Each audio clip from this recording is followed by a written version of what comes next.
Sabat. So sa pagsugod sa atong pagsimba, mag-ampo mo natin sa hilom sa tatatag sa kalingkuranan.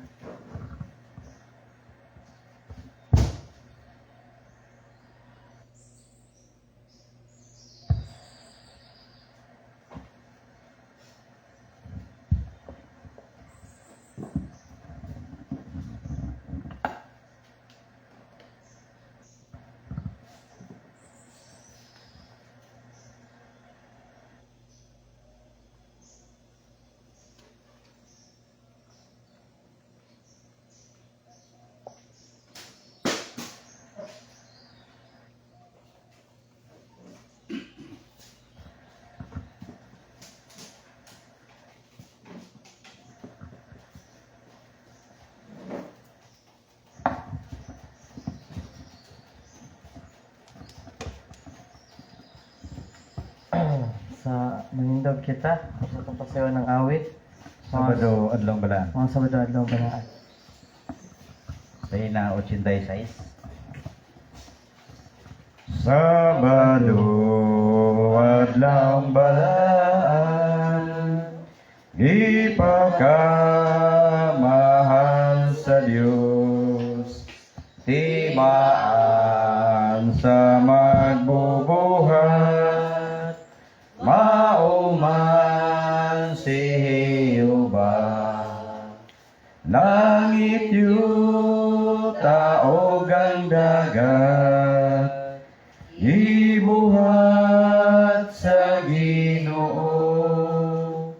Onya ning pahulay siya, Sabada ang Sabado.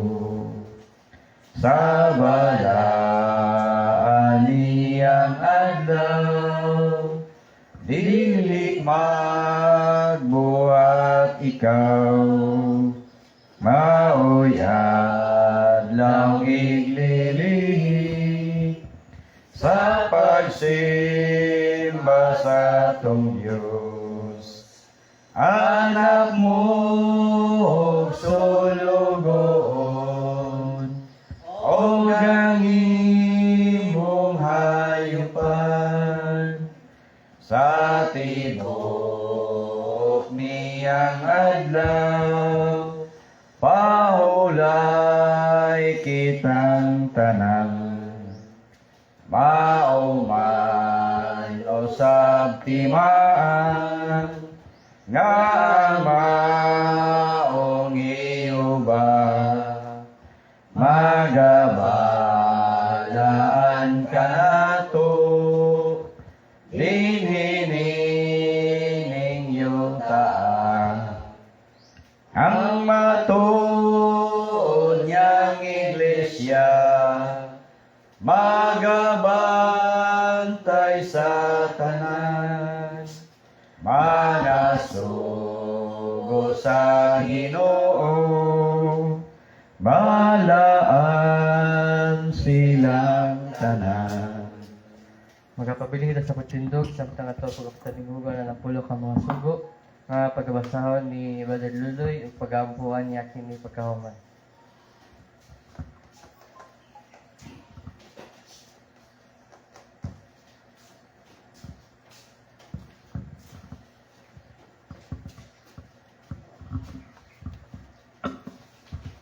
Pabiling kita sa baro mong isunan, at ang isang tayong nagulo ka sugo.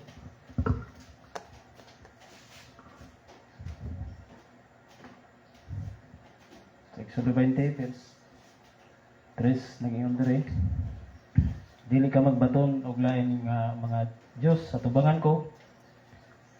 Sa katulalang kanimo, dili ka magbuhat og usa ka larawan nga ninilok bisan sa dagway sa bisan unsang butanga nga atoa sa itaas sa langit, kundi sa ilalom sa yuta, kun ana ilalom sa tubig. Ilalom sa yuta. Sa 5 dili mo yukbo ang imong kaugalingon kanila, ni mag-alagad kanila, kay ako si Jehova nga imong Dios mao ang Dios nga abuguan nga nagaduaw sa pagkadautan sa mga amahan, sa ibabaw sa mga anak, sa ibabaw sa ikatulo, o sa ibabaw sa ikapat nga kaliwatan. sa mga nagadumot kanako. Sa saysog na nagpakita ako sa magugmang kanunot alang sa nilibo kanila nga naigugma kanako ug nagabantay sa akong mga sugo. Sa city dili mo paggagamiton ang ngalan ni Jehova nga imong Dios sa pasipala kay si Jehova dili mag-isip nga walay sala niadtong nagagamit sa iyang ngalan sa pasipala. Sa utso hinumduman mo ang adlaw ng ipapahulay aron sa pagbalaan ini sa 9 sa kanong adlaw pagbuhat ka o buhaton mo ang tanan nga imong bulaton. Sa 10 apan ang adlaw ikapito mao'y usa ka adlaw nga ipapahulay alang kang Jehova nga imong Dios. Nining adlaw dili ka magbuhat ikaw bisan ang imong anak nga lalaki bisan ang imong anak nga babae bisan ang imong sulugoon nga lalaki bisan ang imong sulugoon nga babae bisan ang imong hayupan bisan ang imong tumuluo nga anaa sulod sa imong mga pulutahan. Sa 11 kay sa unang kadlaw gibuhat ni Jehova ang langit ug ang yuta, ang dagat, ang tanan nga anaa niini ug gipahulay sa gipito ka adlaw. Busa gipalingan ni Jehova ang adlaw nga ipapahulay o gibalaan niya kini. Sa 12 tahoron mo ang imong amahan ug ang imong inahan. Aron magataas ang imong mga adlaw sa yuta nga gihatag kanimo Jehova nga imong Dios. Sa 13 dili ka magpatay, sa 14 dili ka magpangawat, sa 15 dili ka sa 14 baliktad dili ka magpanapaw, sa 15 dili ka magpangawat, sa 16 dili ka magsaksi ug makakbatok sa imong isikataw. Sa kalungkuman sa 17 dili ka mag-ibog sa balay sa imong isikataw ni maibog ka sa asawa sa imong isikataw ni sa iyang sulugoon. Ang lalaki ni sa iyang sulugoon nga babae, ni sa iyang baka ni sa iyang asno ni sa unsang butanga nga iya sa imong isig kataw. Ug dili makigsunan na lang kung ang napulo ka sugo. Ug mang luhod ta sa pag-ampo.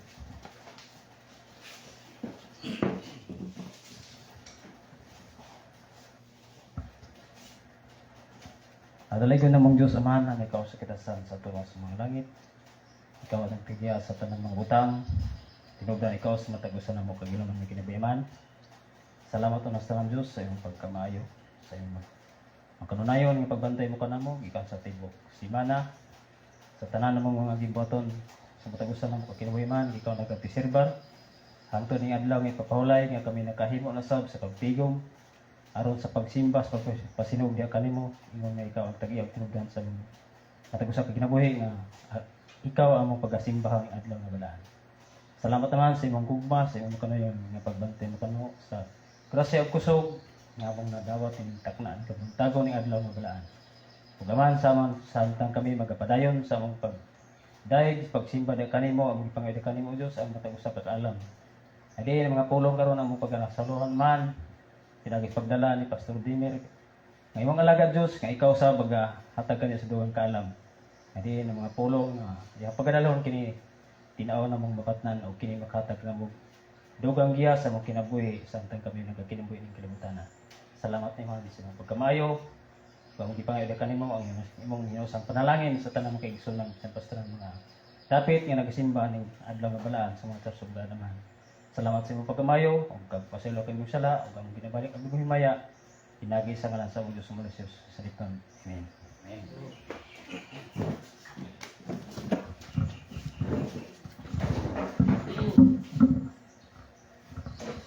Di pa tama ito sabayan sa Bible study. Mga yan sa kukuhan. Special song sa mga kaigsunan. Special song.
No.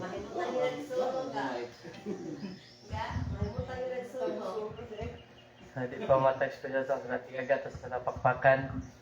Yes.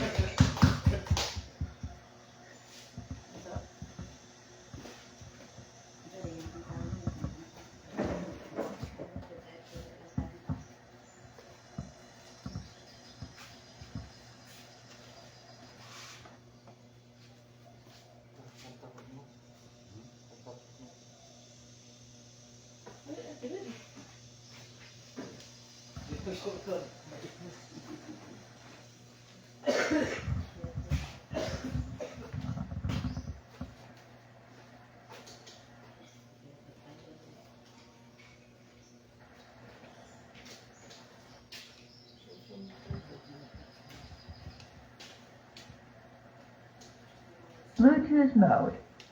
Line in.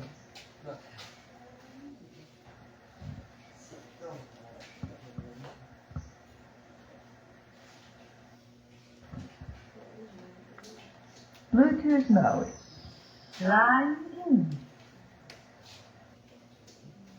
Bluetooth mode. Line in. Bluetooth mode.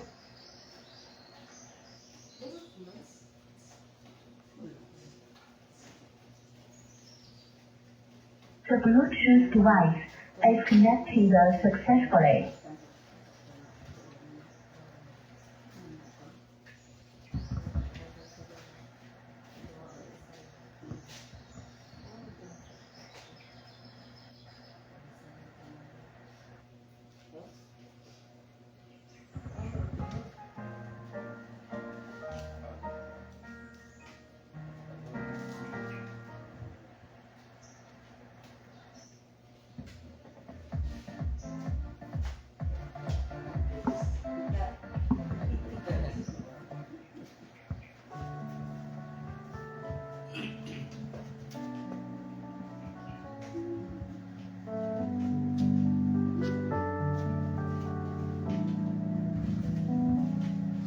When we walk with the Lord in the light of His Word, what a glory He sheds on our way.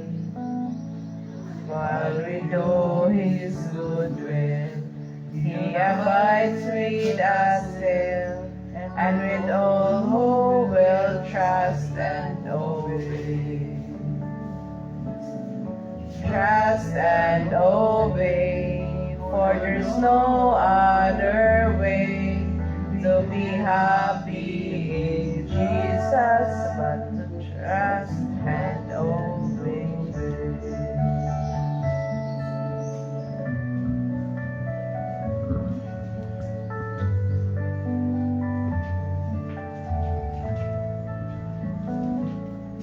Not a shadow can rise, not a cloud in the skies, but the smile quickly drives it away. Not a doubt nor a fear, not a sight nor a tear, can abide while we trust and obey. Oh, trust and obey, for there's no other way to be happy in Jesus but to trust and obey.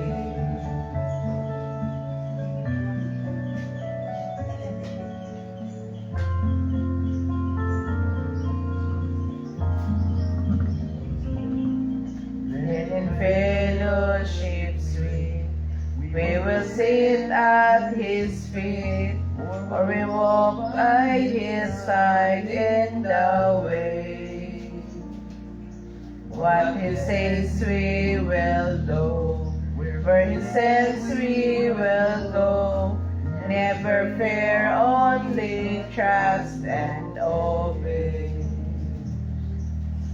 Trust and obey, for there's no other way to be happy in Jesus but to trust and obey. To trust and obey, for there's no other way to be happy in Jesus, but to trust and obey.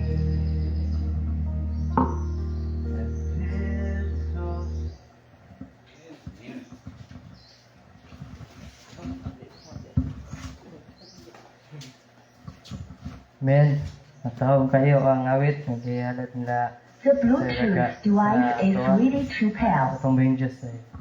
So, basta na pa'y maghalat ng special song. Mama. Hindi pa mahalat si Mama sa special song sa pakpakan.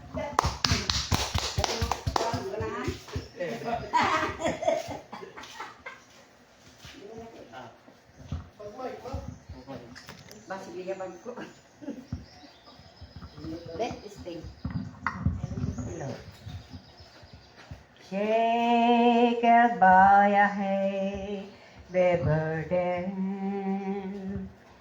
Knit the load of guilt and shame. Then the hand of Jesus touched me. And now I am no longer the same. He touched me. Oh, he touched me. And oh, the joy that floods my soul.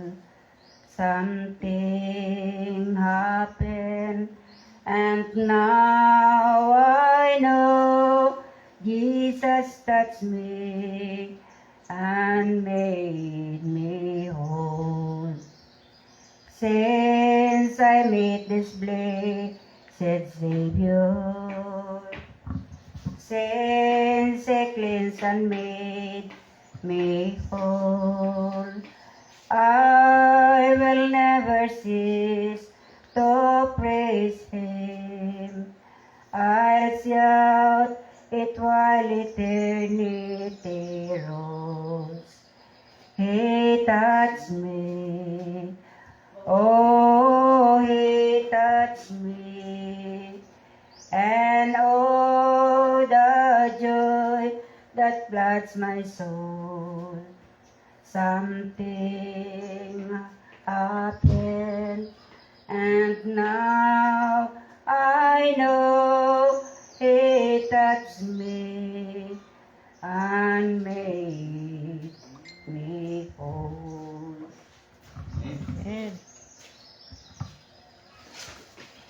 Men, matawag kayo mga awit nga sinanggalat para sa itong Pring Diyos.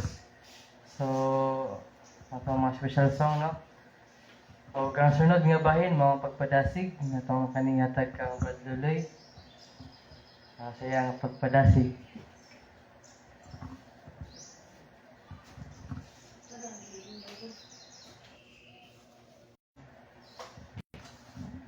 May buntag sa tanong kay Sunan.